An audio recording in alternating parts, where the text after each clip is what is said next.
Hello दोस्तों, कैसे हो आप लोग। आई होप आप सभी अच्छे होंगे, हम भी ठीक हैं। तो चलिए संगम दो दिलों का स्टोरी को स्टार्ट करते हैं। नेक्स्ट मॉर्निंग सुबह जब होती है, आकृति अपने कमरे से बाहर निकलती है तो घर में एक अजीब सी शांति थी। एक अजीब सा माहौल, जैसे मानो कुछ हो गया है घर में। एक होता नहीं है कि किसी की होता है तबीयत बिगड़ जाए या कोई प्रॉब्लम हो जाए, जैसे कि कोई मर वगैरह जाए तो एक घर में अजीब सी शांति हो जाती है, जैसे मानो घर में कोई है ही नहीं, और है भी तो एक अलग ही दुनिया में है। इस तरह का माहौल बन गया था घर में, एकदम शांति। किसी के चेहरे पे ना कोई मुस्कान, ना कोई घर का काम, होता नहीं है कि खुशी से कोई काम करना, नाश्ता वगैरह बनना, कुछ नहीं हो रहा था। उसके माँ बाप सोफे पर बैठे हुए थे। उसके पापा बहुत ही ज़्यादा उदास थे। उनको समझ में नहीं आ रहा था कि वो करे तो क्या करें। उसकी माँ भी वहीं बैठी थी, उनकी आंखों में नमी थी। आकृति जब ये दिखती है तो अपने मम्मी पापा के पास जाती है और उनके पास बैठते हुए कहती है, पापा क्या हुआ। मम्मी। उसकी मम्मी नज़रें उठाकर अपनी बेटी को देखती है और कहती है, बेटा कुछ नहीं। नहीं मम्मी, क्या हुआ, आप बताइए तो। उसके पापा कहते हैं, कोई बात नहीं बेटा, आप जाओ, हम देख लेंगे। पापा प्लीज़, क्या हुआ है, क्या कल की हुई बात की वजह से आप परेशान हो। तो उसके पापा कहते हैं, बेटा तुमने गलती कर दी, तुम्हें ये सारी चीज़ें हमें पहले बताना चाहिए था। इनविटेशन बढ़ चुके हैं, हम क्या करें, हमें कुछ समझ में नहीं आ रहा है। अगर हम इस रिश्ते को ऑलरेडी तोड़ भी दिए हैं, मैंने फ़ोन करके शादी से मना कर दिया है, लेकिन अब हम क्या करें। अपने रिश्तेदारों, समाज, लोगों का सवालों का जवाब हम कैसे देंगे। आकृति पापा की बातें सुनती है, अपनी माँ की तरफ देखती है। उसकी माँ की आंखों में आंसू थे। पापा से कहती है, पापा जो सच है हम वो बता देते हैं, आखिर कब तक। समाज के डर से आप इस तरह से आप बोल दीजिए ना, शादी हमने तोड़ी है, लड़के वालों ने नहीं। आपको कुछ पता चली है लड़कों के बारे में, इसीलिए हमने शादी तोड़ दी। उसके पापा कहते हैं, बेटा जितना आसान लग रहा है उतना आसान है नहीं। भले ही शादी हमने तोड़ी है, लेकिन लोगों ने उंगली तो हम पर ही उठाएंगे ना। जब लड़की की शादी टूटती है तो समाज उसे एक अलग नज़र से देखने लगता है। फिर तुम्हारी शादी होने में प्रॉब्लम हो जाएगी बेटा। आकृति अपने पापा को समझाने की बहुत कोशिश करती है। पापा प्लीज़, आप ऐसी बातें मत किया कीजिए। कोई बात नहीं, नहीं होगी शादी, कोई बात नहीं, मैं ऐसी ही रह लूँगी, लेकिन आप परेशान मत होइए। उसकी माँ उसके सिर पे हाथ रखती है, कहती है, बेटा ऐसा थोड़ी ना होता है। हर इंसान को जीवन में कभी ना कभी शादी तो करनी पड़ती है ना। तुम घर की बेटी हो, तुम्हें भी शादी करनी है, अपने ससुराल जानी है। मम्मी ज़रूरी थोड़ी है हर इंसान की शादी होनी ही चाहिए। वो अपने मम्मी पापा को समझाने की कोशिश करती है कि जो सच है वो बता दीजिए, फ़ोन करके आपने जिन जिन को कार्ड दिया है आप बता दीजिए। तो उसके पापा कहते हैं, इतना आसान थोड़ी है। सारे कार्ड जो है लगभग बढ़ चुके हैं, थोड़े बहुत बचे थे जो उनके दूर रिश्तेदार जो रहते हैं उनको देने के लिए जाना था, जो कि उसके पापा आज निकलने वाले थे, लेकिन अब तो शादी ही कैंसिल हो गई। उन्होंने खुद अपने बेटी की शादी को तोड़ दी। अब वो क्या करें, उन्हें समझ में नहीं आ रहा था। उसके पापा परेशान थे, बहुत परेशान थे। वो उठते हैं और घर से बाहर जाने लगते हैं। तो उसकी मम्मी कहती है, कहाँ जा रहे हैं आप। उसके पापा कहते हैं, बस थोड़ी देर आराम, ये बोलकर वो निकल जाते हैं। वहीं पे पास में कुछ दूर पर करीबन 5 मिनट चलने के बाद एक छोटा सा बच्चों का पार्क था। वो वहाँ पर जाते हैं, जाकर एक जगह पर बैठ जाते हैं और उन खेलते हुए बच्चों को देखने लगते हैं। काफ़ी गहरी सोच में डूबे हुए थे, क्या करें नहीं करें कुछ समझ में नहीं आ रहा था। तभी जो है वहीं पर उसी पार्क में अनाया के दादाजी मॉर्निंग वॉक पर गए हुए थे। मॉर्निंग वॉक करते हुए घूमते हुए कहीं ना कहीं आकृति के पापा के आसपास ही घूम रहे थे, तभी उनकी नज़र जो है आकृति के पापा पे पड़ती है। हालांकि अनाया के दादू जो थे वो आकृति को पापा को नहीं जानते थे, क्योंकि अभी तक उनकी मुलाकात उनसे हुई नहीं है। लेकिन उनका उदास चेहरा, आंखों में नमी, ये देखकर दादाजी को अच्छा नहीं लगता, क्योंकि आदमी वो तभी उसकी आंखों में आंसू आते हैं जब तक वो हद से ज़्यादा कोई प्रॉब्लम बढ़ नहीं जाती हो, या किसी को खोने का डर, या अपनी इज्जत, खास करके आदमियों के लिए क्या चाहिए, इज्जत, घर की इज्जत, क्योंकि बेटी है ना। अब बाप के लिए तो बेटी की बातें अलग होती है, पिता है ना, अपने से ज़्यादा अपनी बेटी की इज्जत की ख्याल तो थी समाज में, लोग क्या कहेंगे, यही सोचते हुए वहाँ पे बैठे हुए थे और काफ़ी गहरी सोच में डूबे हुए थे। और क्या करें, उन्हें समझ में नहीं आ रही थी। अनाया के दादाजी उनके पास जाते हैं, उनके कंधे पे हाथ रखते हैं और कहते हैं, बेटा क्या हुआ है, आप इस तरह से उदास, आंखों में नमी, क्या बात है। आकृति के पापा जो है होश में आते हैं और पीछे पलट के देखते हैं। एक बुजुर्ग इंसान को देखकर वो कहते हैं, आप कौन है। वो कहते हैं, बेटा हम यहाँ पे मॉर्निंग वॉक कर रहे थे, बस आपको देखा तो हम आ गए, हमसे रहा नहीं गया, क्या बात है। आकृति के पापा कहते हैं, जी कुछ नहीं, बैठिए। दादाजी वहीं पे बैठते हैं और कहते हैं, बताओ तो सही, शायद हम आपकी कोई मदद कर सकें। आकृति के पापा कहते हैं, हमारी मदद कोई नहीं कर सकता।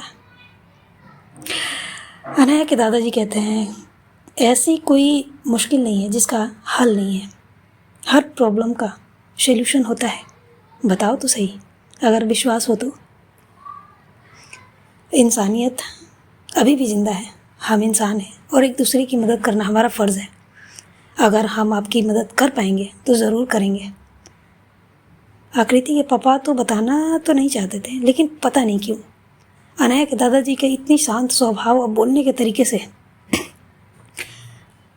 वो बताने पे मजबूर हो जाते हैं और अपने दिल हल्का करने के लिए सारी बातें बताते हैं कि कैसे उनकी बेटी की शादी तय हुई, और वो मतलब होता नहीं है कि किस तरह से उन्होंने फ़ोन करके शादी को तोड़ दी, ये सारी चीज़ें वो बताते हैं। अनाया के दादाजी जब ये सुनते हैं तो कहते हैं, बेटा इतना क्या सोचना, शादी आपने तोड़ी है, ना कि उन लोगों ने। जब आपने शादी तोड़ी है तो समाज के बारे में, दुनिया के बारे में इतना क्या सोचना। शान से कहो, लड़के में प्रॉब्लम थी, हमने शादी तोड़ दी, हमारी बेटी सबसे आगे है, सबसे ऊपर। आकृति के पापा कहते हैं, अंकल जितना आसान लग रहा है चीज़ें, क्या उतनी है, लोग क्या कहेंगे, रिश्तेदार, समाज, ऑलरेडी इनविटेशन कार्ड बढ़ चुके हैं, शादी में अब ज़्यादा दिन रह नहीं गए हैं। कोई बात नहीं बेटा, थोड़ी बहुत प्रॉब्लम तो होगी, लेकिन समय के साथ सब ठीक हो जाएगी। लोगों का क्या है, कुछ दिन कहेंगे उसके बाद भूल जाएंगे। आप सोचो, अगर आपकी बेटी की शादी हो जाती, उसके बाद वो लड़का उसे छोड़ देता, तो आपकी बेटी की लाइफ स्पॉइल हो जाती। क्या करते आप। वो तो अच्छा है कि शादी से पहले उसकी सच्चाई आपको पता चल गई, और आपकी बेटी हिम्मत वाली तो है, जब उसकी चीज़ें जब समझ में आ गई तो उसने अपने माता पिता को सारी चीज़ें बता दी। आकृति के पापा कहते हैं, हाँ अंकल मेरी बेटी बहुत अच्छी है, हिम्मत वाली भी है और साथ में घर की जिम्मेदारी भी समझती है। इतनी कम उम्र में वो पढ़ाई के साथ साथ मेरी मदद भी करती है, स्कूल में पढ़ाती है, घर के कामों में अपनी माँ की मदद करती है। अनाया के दादाजी कहते हैं, हाँ तो फिर क्या चाहिए, अपनी बेटी से बढ़ के दुनिया समाज को देखोगे। लोगों का काम ही है कहना, एक कान से सुनो दूसरे कान से निकाल दो और अपने परिवार पे ध्यान दो। आकृति के पापा, उनको भी बातें समझ तो आ रही थी, लेकिन क्या कह सकते हैं, भले ही वो कुछ दिन ही सही, समाज की बातें, वो ताने सुनने को मिलेगा, वो भी कम नहीं होता है। लेकिन अब ऑप्शन भी क्या थे, सहने के अलावा, सुनने के अलावा क्या कर सकते हैं। दोनों जो है बातें करते हुए वहाँ से निकलने लगते हैं, तो दादाजी कहते हैं, चलो हम तो घर जा रहे हैं, आप भी चलो, आपको नहीं जाना? तो आकृति के पापा कहते हैं हाँ अंकल हमें भी जाना है, चलिए चलते हैं। धीरे धीरे वो लोग बात करते हुए जैसे ही आगे बढ़ रहे थे ना, तभी दादाजी को एहसास होता है कि वो लोग एक ही डायरेक्शन में जा रहे हैं। तो वो पूछते हैं बेटा कहाँ रहते हो? तो उसके आकृति के पापा बताते हैं कि हम इस जगह पे रहते हैं। तो अनया के दादाजी उन्हें चौंकते हुए कहते हैं अच्छा तुम इधर रहते हो? हाँ हम इधर रहते हैं। तो चलो हम भी वहीं पे रहते हैं, चलते हैं साथ में। दोनों बातें करते करते करते करते जब घर तक आते हैं ना, तो और भी ज़्यादा दादाजी की जो है मतलब होता नहीं है कि एकदम शॉक हो जाना, वो किससे बातें कर रहे थे। आकृति के पापा कहते हैं अंकल मैं इसमें रहता हूँ, ये घर है मेरा। तो अनया के दादाजी तुम आकृति के पापा हो? हाँ मैं आकृति के ही पापा हूँ। आप कैसे जानते हैं मेरी बेटी को?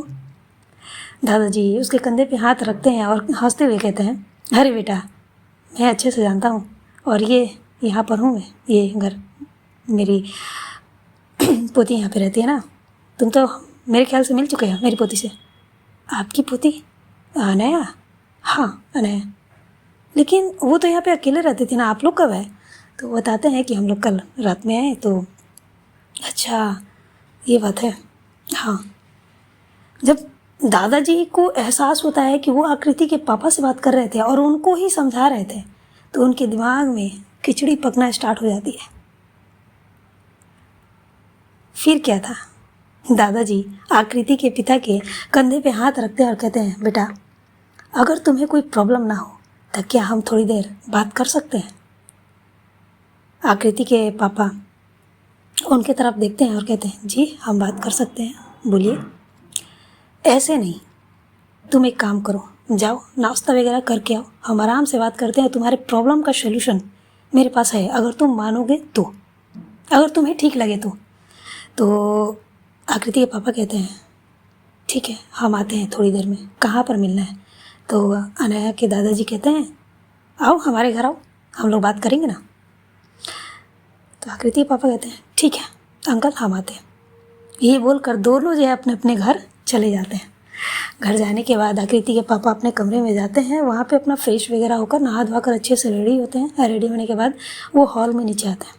आने के बाद देखते हैं कि उनकी पत्नी नाश्ता लगा रही थी, उनकी बेटी उनकी मदद कर रही थी, लेकिन उनकी वाइफ के चेहरे पर जो उदासी अभी भी बरकरार थी। माँ है कैसे ना हो। उनकी छोटी बेटी स्कूल के लिए रेडी हो चुकी थी और उनकी बड़ी बेटी यानी कि आकृति वो भी स्कूल जाने के लिए रेडी थी, आखिर उसको भी तो पढ़ाने जानी थी। सभी जो है साथ में बैठते हैं, नाश्ता करते हैं, लेकिन आकृति की माँ जो है नाश्ता नहीं कर रही थी। तो उसके पापा समझाते हैं और कहते हैं जो होगा सो देखा जाएगा, नाश्ता करो, भूखे रहने से, खाना ना खाने से प्रॉब्लम का सलूशन नहीं निकलेगा, तुम करो, देखते हैं क्या हो सकता है। आकृति कुछ नहीं कहती, उसको जो समझाना था वो पहले ही समझा चुकी थी, अब वो क्या ही कर सकती थी। रूही भी वहाँ बैठी थी, हालांकि उसको ये सारी चीज़ें पता नहीं थी, लेकिन अपने घर का माहौल देखकर वो समझ जाती है कुछ तो हुआ है। लेकिन वो छोटी थी, वो क्या ही पूछती अपने मम्मी पापा से, अपनी दीदी से, वो कुछ नहीं पूछती। नाश्ता वगैरह करने के बाद जो है आकृति अपनी छोटी बहन को लेकर निकल जाती है। पहले उसको स्कूल छोड़ती है, फिर वो अपने स्कूल में जाती है जहाँ पर वो पढ़ाती थी। आकृति के पापा उसकी माँ से थोड़ी देर बातें करते हैं और कहते हैं कि वो सामने वाले घर में वो जो अनया आई थी ना, हाँ वो उसके फैमिली आए हुए हैं, उसके दादाजी से बात हुआ था, वो मिलने के लिए हमको बुलाया और उन्होंने कहा था कि उनके पास कोई प्रॉब्लम का सलूशन है, देखते हैं कि वो क्या बोलते हैं। तो आकृति की माँ कहती है लेकिन हम किसी अनजान पे कैसे भरोसा कर सकते हैं। तो उसके पापा कहते हैं कभी कभी अपने भी गैर हो जाते हैं और पराए अपने, और वैसे भी बात सुनने में क्या जाता है, हो सकता है कि हमारे प्रॉब्लम का सच में सलूशन निकल जाए। बड़े हैं, बुजुर्ग हैं, क्या कर सकते हैं, सुनने में क्या जाता है। आकृति की माँ भी बात को समझती है और कहती है ठीक है जाइए, क्या मैं चलूँ क्या? तो आकृति के पापा कहते हैं नहीं, तुम क्या करोगे वहाँ जाकर, थोड़ी देर बात करके आता हूँ, जो भी बात होगी मैं तुम्हें बताऊँगा। आकृति की माँ कहती है ठीक है। वो भी अपने काम में लग जाती हैं। आकृति के पापा निकल जाते हैं। अभी करीबन 9:30 हो रहे थे। वो जाते हैं, अनया के घर जाते हैं, जाकर डोरबेल बजाते हैं, दरवाज़ा खुलता है, एक सर्वेंट दरवाज़ा खोलता है और कहता है जी आप कौन? तो कहते हैं कि यहाँ पे जो अंकल रहते हैं उन्होंने हमें बुलाया है। आपका मतलब है दादाजी? हाँ। वो सर्वेंट अंदर जाते हैं और दादाजी से कुछ कहते हैं, तो दादाजी कहते हैं हाँ उन्हें भेजो। आकर सर्वेंट बोलता है तो आकृति के पापा अंदर जाते हैं तो देखते हैं कि हॉल में ही दादाजी बैठे हुए थे और बैठकर न्यूज़पेपर पढ़ रहे थे। जब दादाजी आकृति के पापा को देखते हैं तो हाँ बेटा आ गए? हाँ अंकल मैं आ गया, आओ बैठो। वो आवाज़ लगाते हैं अनया की मम्मी को और कहते हैं बहू 2 कप चाय लाना। अनया की मम्मी भी किचन में जाती हैं, जाकर चाय बनाती हैं। चाय बनाने के बाद जो है लाकर उन्हें देती हैं और कहती हैं जी पापा जी चाय। जब वो आकृति के पापा को देखते हैं तो थोड़ी देर देखती हैं लेकिन कुछ कहती नहीं। तो अनया के दादाजी जब देखते हैं ना तो समझ जाते हैं, वो कुछ पूछना चाहती हैं तो बताते हैं कि ये आकृति के पापा हैं। तो अनया की माँ की आंखें बड़ी हो जाती हैं, वो कहती हैं आकृति के पापा? हाँ। अच्छा नमस्ते भाई साहब। जी नमस्ते बहन जी। नमस्ते करने के बाद जो है अनया की माँ के चेहरे पर बहुत प्यारी स्माइल थी। जैसे वो कुछ कहना तो चाहती थी लेकिन अपने ससुर जी के वहाँ होने के कारण वो कुछ नहीं कहती हैं। वैसे भी बड़े हैं बात करने में। अब भाई देखो माँ है, जैसे आकृति की माँ को अपनी बेटी की चिंता है कि अब आगे क्या होगा, उसी तरह से अनया की माँ को अपनी बेटी की चिंता है। उनकी बेटी की खुशियाँ उनके लिए सबसे ज़्यादा ज़रूरी है और वो चाहते हैं कि हर हाल में उनकी बेटी की खुशियाँ उसे मिले। और वो भी अच्छे से जानते थे कि उनके ससुर जो हैं वो भी यही चाहते हैं। तो उन्हें पूरा विश्वास था कि कुछ ना कुछ वो करके इस शादी को रोकेंगे। अभी उनको कहाँ पता था ये शादी तो ऑलरेडी रुक चुकी है। खैर अनया के दादाजी अनया की माँ से कहते हैं जाओ अनया की दादी को बुला कर लाओ। अनया की माँ भी कहती हैं जी पापा जी। वो बोलकर कमरे में जाती हैं और अपनी सास को लेकर हॉल में आती हैं। दादी माँ जब अपने पति को देखती हैं तो कहती है कहाँ चले गए थे? तो दादाजी कहते हैं कुछ नहीं, बस यहीं बगल में पार्क था, कुछ ही दूरी पर तो चला गया था थोड़ा मॉर्निंग वॉक करने के लिए। अनया कहाँ है? तो अनया की माँ बताती हैं कि वो तीनों घर पर नहीं है। सुबह होते ही बोली कि मम्मी घाट की तरफ जा रहे हैं घूमने, तो वो लोग निकल गए। अच्छा तो तीनों के तीनों निकल गए? हाँ ठीक है। अपनी पत्नी को बुलाते हैं दादाजी ये कहते हैं बैठो, ये देखो इनसे मिलो, ये हैं आकृति के पापा। आकृति के पापा अनया की दादी को नमस्ते करते हैं।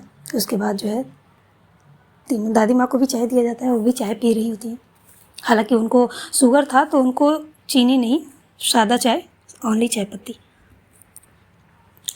अनया की मम्मी देती हैं। वो भी वहाँ पे बैठ जाती हैं। चारों जो है बैठकर चाय पी रहे होते हैं। उसके बाद जो है दादाजी बात करना स्टार्ट करते हैं। बेटा देखो अब जो हम कहने वाले हैं तुम उसको सुनना, समझना, उसके बाद रिएक्ट करना है, ठीक है? उसके आकृति के पापा को तो कुछ समझ में नहीं आ रहा था तो वो कहते हैं अंकल आपको जो कहना है आप साफ साफ बोलो। ठीक है बेटा तो सुनो, अनया ने तो बताया ही होगा कि हम यहाँ के रहने वाले नहीं हैं, पुणे के रहने वाले हैं। हाँ अनया बेटिया ने बताया था। हाँ तो बात ये है कि कुछ समय पहले संगम के टाइम में हम अपनी फैमिली के साथ आए हुए थे संगम घाट में घूमने के बाद जो है हम लोग बनारस गए हुए थे, बनारस घाट पर। वहाँ पर आपकी बेटी को बचाने वाली कोई और नहीं हमारी बेटी अनया आई थी। तो आकृति के पापा जब ये सुनते हैं तो कहते हैं जी हाँ ये मुझे पता है और उसके लिए बहुत बहुत थैंक यू। अनया जैसी बच्चे को आप लोग इतने अच्छे संस्कार दे रखे हैं। बच्चा बहुत अच्छी लड़की है, हमारी मदद की और बिना स्वार्थ के। वरना आज के टाइम में कोई किसी की मदद नहीं करता। आपको पता है कुछ दिन पहले मेरा एक्सीडेंट हो गया था, उसने मुझे हॉस्पिटल लेकर गई, इलाज करवाया और साथ में घर तक ले आकर छोड़ा। वहाँ पे और भी लोग थे लेकिन किसी ने मेरी मदद नहीं की। दादाजी खुश होते हुए कहते हैं हाँ हमारे घर की इकलौती पोती है और बहुत अच्छी बच्ची है, दूसरों की मदद करने में आगे रहती है। खुद से ज़्यादा दूसरों के बारे में सोचती है। चलो मैं तुम्हें बताता हूँ अपने परिवार के बारे में। ये हमारी पत्नी, हमारी बहू और हमारा बेटा और हमारी एकलौती पोती अनया। आकृति के पापा थोड़ा कंफ्यूज थे। वो पूछते हैं, लेकिन आप ये सब हमें क्यों बता रहे हैं? तो दादाजी कहते हैं, देखो बेटा, हम यहाँ पर घूमने नहीं आए हैं। हम तो ऑलरेडी बनारस घूमकर चले गए थे। हम यहाँ पर अपनी पोती की वजह से आए हैं। मतलब मैं समझा नहीं। आकृति के पापा पूछते हैं। अनया के दादाजी कहते हैं, देखो बात यह है कि मेरी पोती को तुम्हारी बेटी पसंद है। और जब उसने उसे बचाया था उसी दिन से तुम्हारी बेटी मेरी पोती को पसंद है। और वो यहाँ पर उसे ही देखने के लिए आई थी। जब उसे पता चला कि तुम्हारी बेटी की शादी तय हो चुकी है तो बिना कुछ बोले कुछ दिन बाद ही यहाँ से जाने वाली थी। और कहीं ना कहीं हम भी तुम्हारी बेटी को देखने के लिए आए थे, कि हम भी देखना चाहते थे कि हमारी पोती को ऐसी कौन सी हुर की परी पसंद आ गई है जो उसको देखने के लिए इतनी दूर अकेली बनारस आ गई, पुणे से। सच कहूँ तो मेरी पोती अपनी मन की बातें, अपनी दिल की बातें बताने के लिए आई थी तुम्हारी बेटी को। लेकिन जैसे ही उसे पता चला कि उसकी शादी तय हो चुकी है और कुछ दिन में उसकी शादी है, तो अपने दिल की बातें अपने दिल में ही दबा ली और वो कुछ नहीं बोली। और तुम्हारी बेटी की शादी के बाद वो यहाँ से निकलने वाली थी। वो तो हम आ गए यहाँ पे यही सोचकर कि हमारी पोती भी अकेली है और एक नज़र तुम्हारी बेटी को देखना भी चाहते थे। हालांकि हमने अभी तक तुम्हारी बेटी को देखा नहीं है, वो बात अलग है। जब आकृति के पापा ये सुनते हैं ना तो मतलब शौक सा लगता है उनको, बहुत ही ज़्यादा। तभी उनको याद आता है कि कैसे आकृति की उंगलियां कट जाती है। जब अनया आकृति के घर गई थी तो सब्जियां काटते टाइम उसकी उंगलियां कट गई थी आकृति की। तो अनया कितनी ज़्यादा बेचैन हो गई थी। उसकी बैंडेज वगैरह सब की, उसकी आंखों में उसकी बेचैनी, उसका दर्द साफ नज़र आ रहा था। आकृति की उंगलियां कटी थी, दर्द उसे होना चाहिए था, लेकिन उसकी अनया की आंखों में वो दर्द दिख रहा था। उस वक्त उसके पापा इग्नोर कर चुके थे, आकृति के पापा। लेकिन उसकी माँ को थोड़ी चीज़ें खटकी तो थी, लेकिन वो कुछ कहती नहीं है। अनया की दादाजी की सारी बातें सुनने के बाद आकृति के पापा कहते हैं, लेकिन अंकल ये कैसे हो सकता है? आप भी अच्छे से जानते हो दोनों लड़कियां हैं। अनया के दादाजी आकृति के पापा को देखते हुए कहते हैं, बेटा हमको अच्छे से पता है, तुम सब जानते हो। हमने भी यहाँ आने से पहले थोड़ी बहुत चीज़ें पता करके रखी है, ठीक है? ये हमसे छुपी हुई नहीं है कि तुम्हारे ही परिवार की, तुम्हारे ही रिश्तेदारों में एक लड़की ने एक लड़की से शादी की है और काफ़ी अच्छे से, काफ़ी खुशी से अपनी जीवन बिता रहे हैं साथ में। जब ये सुनते हैं ना आकृति के पापा तो और भी ज़्यादा उनको शौक लगता है। वो मन ही मन सोते, ये लोग तो सब पता करके आए हैं। अनया के दादी जी कहती है, देखो बेटा कोई ज़बरदस्ती नहीं है, कोई दबाव नहीं है। हम तो बस अपनी पोती के लिए यहाँ पर आए थे और हमारी पोती की मन की बातें हम बस तुम्हारे सामने रखते हैं। तुम्हें सही लगे तुम करो, नहीं लगे कोई दिक्कत नहीं है। हम कोई दबाव नहीं बनाएंगे, लेकिन हम इतना ज़रूर बताना चाहेंगे कि तुम्हारी बेटी हमारे घर में कभी भी किसी भी तरह की कोई भी कष्ट नहीं सहेगी, ना ही उसे किसी भी चीज़ की कमी होगी, ना ही वो लाइफ में किसी चीज़ के लिए स्ट्रगल करेगी। हाँ, हम भी कोई बहुत बड़े बिजनेसमैन या बिजनेस फैमिली से नहीं है, लेकिन हाँ हम इतना है कि तुम्हारी बेटी हमारे घर में राज करेगी।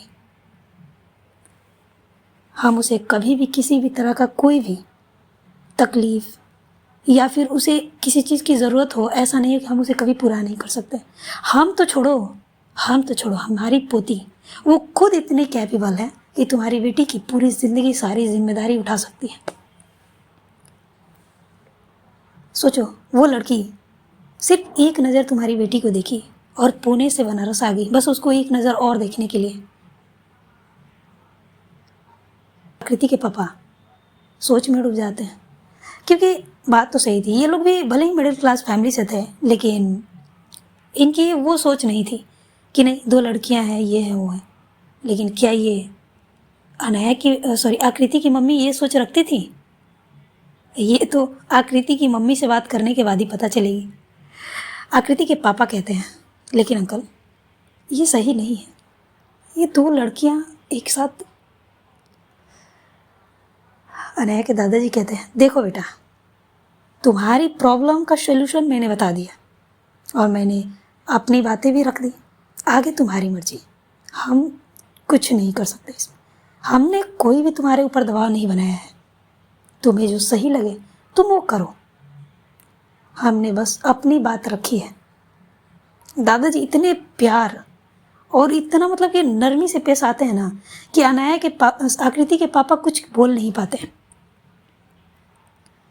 क्योंकि एक होता नहीं है कि इंसान ज़बरदस्ती करता है कि नहीं तुम्हें करना ही है, करना ही है, तुम्हारी बेटी मेरे घर में चाहिए, ऐसा कोई दबाव बनाता है, तब जाकर लड़की के पिता को गुस्सा आता है। क्यों करेंगे? 2 लड़कियों की शादी समाज में पॉसिबल कैसे है? लेकिन ऐसा तो कुछ था ही नहीं। इतने प्यार और नरमी से वो लोग पेश आते हैं कि क्या ही कहें। किसी को अगर गुस्सा आए भी तो वो गुस्सा दिखा नहीं पाएगा। अनया की मम्मी आकृति के पापा से कहते हैं, देखिए भाई साहब, मेरी इकलौती बेटी है और हमें उसकी शादी करवानी है, वो भी बहुत जल्द। हमारे गुरु ने, जो हमारे गुरु हैं, उसकी कुंडली में शादी का जो समय निकाला है, इन्हीं दिनों के आसपास निकाला है। हम भी उसके लिए एक लाइफ पार्टनर जो है ढूंढ रहे हैं और हो सके तो 1.5 महीने के अंदर उसकी भी हम शादी करवाने वाले हैं। लेकिन जब हमें पता चला कि हमारी बेटी ने किसी को पसंद किया है, तो बस क्या था, हम उसको एक नज़र देखने के लिए यहाँ पर आ गए। कौन है वो इंसान जो हमारी बेटी के दिल में एक ही नज़र में जगह बना लिया? आपको पता है, आपकी बेटी का स्केच हमारे बेटी के रूम में दीवार पे टंगे हुए हैं कई जगह। कहिए तो मैं दिखाती हूँ। अनाया की माँ तुरंत अपना मोबाइल निकालती हैं और अपनी बेटी के रूम में खींची हुई तस्वीरें जो स्केच के जरिए बनाई गई थी, वो सब कुछ अनाया के आकृति के पापा को दिखाने लगती हैं। आकृति के पापा ये देखते हैं तो और भी ज़्यादा चौंक जाते हैं। हालांकि अनाया ने बता रखा था कि वो एक आर्टिस्ट है, तो उनको उतना ही ज़्यादा नहीं लगता। लेकिन एक होता नहीं है, कहने और करने में बहुत फ़र्क होता है। अगर हम कह दें कि नहीं, हम एक राइटर हैं, हमें स्टोरी लिखते हैं, आपको कैसे पता कि हम सच बोल रहे हैं या झूठ? बस यही बात थी। कहने और करने में बहुत फ़र्क होता है। जब अनाया, आकृति के पापा अनाया की ये सारी चीज़ें देखते हैं ना, तो उनको लगता है नहीं, लड़की टैलेंटेड तो है। और अनाया को भी देख चुके थे। अगर वो समाज में खड़ी हो जाए तो लड़का और लड़की दोनों की कॉम्बिनेशन नज़र आती है। लड़की होते हुए भी कोई ये नहीं कहेगा ना कि नहीं ये लड़की ही है। लोग सोचने पे मजबूर हो जाएंगे ये लड़की है या लड़का है। अगर कह दें कि लड़का है तो लोग मान भी जाएंगे, क्योंकि उस तरह से उसका बिहेवियर, रहने का तौर तरीका सब हो चुका था। क्योंकि उसको बचपन से इसी तरह से रखा गया था। दुनिया की नज़रों में लड़की होने के बावजूद भी वो लड़कों की तरह रहती थी, बिहेवियर उसका वैसे ही था। वो इसलिए नहीं कि उसको शौक़ था या उसकी फैमिली को बेटी का शौक़ था, नहीं, बिल्कुल भी नहीं। बस अपनी बेटी को दुनिया से छिपा के रखने के लिए उसको बेटा बना के रखते थे वो लोग, ताकि लोगों को लगे कि एक लड़का है, लड़की नहीं है। जब उनकी सच्चाई, उनका अतीत, उनका पहचान जब सामने आए तो उनके जो दुश्मन हैं, जो उनको ढूंढ रहे हैं, उन्हें ये ना पता चले कि वो एक लड़की है। हालांकि ये पॉसिबल है, वो तो बाद में पता चलेगी पॉसिबल है या नहीं है, क्योंकि सच्चाई कभी छुपती नहीं है। सच्चाई अपना रास्ता खुद बना लेती है सामने आने के लिए। सच से जो भागते हैं ना कहीं वो बेवकूफ़ी होते हैं, क्योंकि सच से भागना पॉसिबल ही नहीं है। सच अपना रास्ता खुद बनाता है, बिल्कुल वैसे जैसे एक समंदर का पानी, समंदर की लहरें खुद रास्ता बनाती है अपने लिए, जस्ट वैसे ही। हालांकि ऐसा नहीं है कि उसके फैमिली जानते नहीं थे कि ये सच्चाई सामने आएगी। खैर वो तो बात की बात है, हम अभी देखते हैं। आकृति के पापा बहुत गहरी सोच में डूब चुके थे।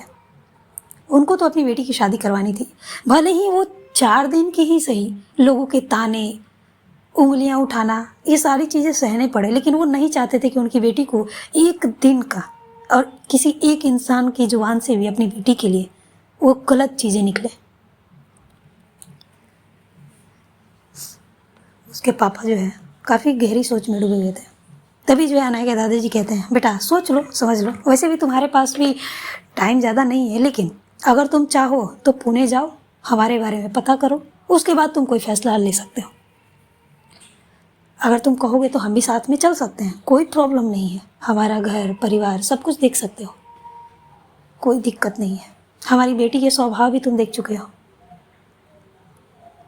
वो इतनी कैपेबल है कि तुम्हारी बेटी की रक्षा भी कर सकती है। हमने अपनी बेटी को बचपन से ही सब कुछ सिखा रखा है, ट्रेनिंग वगैरह सब दे रखा है।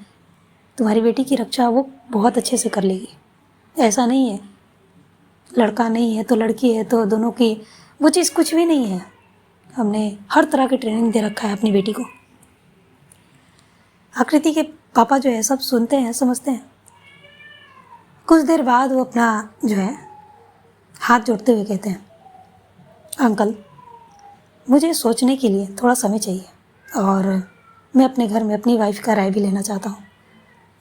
ऐसा नहीं है कि मैं दो लड़कियों की शादी के बारे में नहीं जानता। हाँ, आपने सही बोला कि हमारे परिवार में, हमारे रिश्तेदारों में एक लड़की ने शादी की है, और ये भी सही है कि वो दोनों खुशी से अपनी लाइफ बिता रहे हैं। जहाँ एक टाइम था कि उन्हीं के परिवार में समाज के लोगों ने उंगली उठाया था, लेकिन आज वही टाइम है कि दोनों खुशी से अपनी लाइफ बिता रहे हैं और समाज के लोग भी उनको देखकर कहीं ना कहीं तारीफ भी करते हैं कि दोनों अच्छे लगते हैं, साथ में रह रहे हैं और दोनों कैपेबल भी हैं, दोनों अपने पैरों पे खड़े हैं, दोनों अपने खर्चे खुद उठाते हैं। अनय के दादाजी ये सुनते हैं तो कहते हैं, हाँ ये हुई ना बात, चलो अच्छी बात है, पॉजिटिव सोच रखो, ठीक है, और दुनिया के बारे में सोचकर अपनी खुशियों को कभी मत मारना। तुम्हारी बेटी है, उसकी खुशी उसकी ज़िंदगी, दुनिया का क्या है, 4 दिन हंसेंगे उसके बाद शांत हो जाएंगे। और हो सके तो अपनी बेटी से थोड़ी बहुत राय भी लेना, ठीक है। हम कोई दबाव नहीं है, तुम और तुम्हारी बेटी, तुम्हारा परिवार चाहेगा तो हम इसी समय में, जब तुमने शादी की डेट फिक्स की है उसी डेट में दोनों की शादी करवा देंगे। आकृति के पापा कुछ नहीं कहते हैं, अपना हाथ जोड़ते हैं और वहाँ से निकल जाते हैं। अनाया की मम्मी के चेहरे पे स्माइल थी। वो अपने ससुर की तरफ देखते हुए कहती है, पापा जी क्या लगता है आपको, क्या ये मान जाएंगे? अनाया के दादाजी कहते हैं, लगता तो ऐसा ही है, इनके पास फ़िलहाल ज़्यादा ऑप्शन नहीं है, लेकिन हाँ पिता बहुत अच्छा इंसान है। ये आकृति के पिता अपनी बेटी पर एक उंगली भी नहीं उठने देना चाहता। मैंने पार्क में इससे बात की, तभी तो मैं इसे घर तक लेकर आया। यहाँ आने के बाद मुझे पता चला कि ये आकृति का पिता है। अच्छा, तो आप लोग पहले भी मिल चुके हैं? हाँ, बताया नहीं, मॉर्निंग वॉक पे गया था तो ये उदास वहाँ बैठा था, आंखों में आंसू थे। वो सारी चीज़ें बताती हैं। उसकी दादी कहती हैं, अच्छा है कि मान जाए, दोनों बच्चों की खुशियाँ, हमारी पोती की खुशियाँ उसे वापस मिल जाएगी। जहाँ वो आई थी उसे एक नज़र देखने के लिए, वहाँ से अपनी खुशी लेकर वापस जाएगी। दादाजी कहते हैं, होगा होगा, सब होगा, सब ठीक होगा, तुम चिंता मत करो। उधर आकृति के घर में जब उसके पापा घर जाते हैं तो उनके चेहरे पे बहुत ही सारी जो होती है ना, सोच में, बहुत गहरी सोच में डूबे हुए थे। उनके चेहरे का जो रिएक्शन था ना, वो एक अलग ही था। ना वो उदास थे और ना वो खुश थे। उनके चेहरे को समझना अभी थोड़ा सा मुश्किल था। जब आकृति की माँ अपने पति को देखती हैं कि वो आ गए हैं तो उनके पास जाती हैं और कहती, क्या हुआ, आप ठीक तो हैं? आकृति के पिता नहीं सुनते हैं, वो जाते हैं, जाकर सीधे अपने कमरे में जाते हैं। आकृति की माँ जब ये देखती हैं तो थोड़ा चौंक जाती हैं और उनके पीछे पीछे जाती हैं और कहती हैं, क्या हुआ? अभी भी नहीं सुनते वो बेड पे बैठ जाते हैं, बहुत गहरी सोच में थे। आकृति की माँ उनके पास जाती हैं, उनके कंधे पर हाथ रख के हिलाते हुए कहती है, आप ठीक तो हो? हाँ, क्या हुआ? नहीं, अब मैं कब से आवाज़ लगा रही हूँ, आप सुन नहीं रहे हैं, आप ठीक हो? क्या बात है? आकृति के पिता कहते हैं, हाँ मैं ठीक हूँ, आओ बैठो, मुझे तुमसे बात करनी है। हाँ बोलिए, क्या बात करनी है आपको? लेकिन आपको हुआ क्या है? मैं ठीक हूँ, बैठो ना, तुमसे बात करनी है। हाँ, बैठ जाती हैं आकृति की माँ वहाँ पे और कहती हैं, जी बोलिए। सो गाइस, आज के लिए बस इतना ही रखते हैं। तो मिलते हैं अगले पार्ट में। क्या होता है, क्या आकृति के पिता आकृति की माँ से अनाया के दादाजी की बोली हुई सारी चीज़ें बताएंगी, और क्या आकृति की माँ का क्या रिएक्शन होगा, क्या वो मान जाएंगी या कुछ और, क्या आकृति और अनाया की शादी होगी, जानेंगे सब अगले पार्ट में। आपको ये पार्ट कैसी लगी कमेंट में बताइएगा। तो मिलते हैं अगले एपिसोड में, तब तक के लिए एंजॉय कीजिए, स्टोरी सुनिए,